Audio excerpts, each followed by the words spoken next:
Сәлем достар, менің каналыма қош келдіңіздер. Бүгін өте дәмді болып шығатын айраннан құймақтар дайындап көрсететін боламын. Алдыңғы видеоларда мен сүтпен дайындаған болатынмын. Бұл жолы айраннан өте дәмді болып шығады. Ең алдымен бөлме температурасында тұрған айран қажет. Кішкентай ас қасықпен сода салатын боламыз. Осылай барлығын араластырып 5 минутқа қойып қоямыз. 5 минуттан соң осылай көпіршіп шығатын болады. Оның үстінен 2 жұмыртқамызды, 2 ас қасық қантымызды, қалауынша 3 қасық салсаңыз да болады.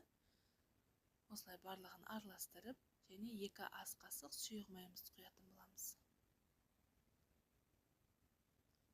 Үстінен шым-шым тұзымызды саламыз, барлығын жақсылап араластырамыз, және қайнап тұрған ыстық суымызды құятын боламыз.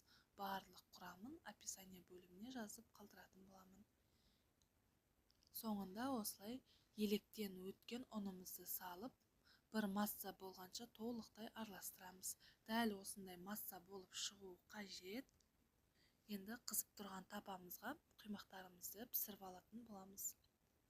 Тапамызды майлауға да, майламай қосаңыздар да болады. Дәл осылай пісіріп алатын боламыз кезекпе-кезек. Шеті қызарғаннан пышақтың көмегімен бір айналдырып шықсаңыздар өте оңай алынатын болады. Барлығын дәл осылай пісіріп алатын боламыз. Өте жұп-жұмсақ, өте дәмді болып шығады.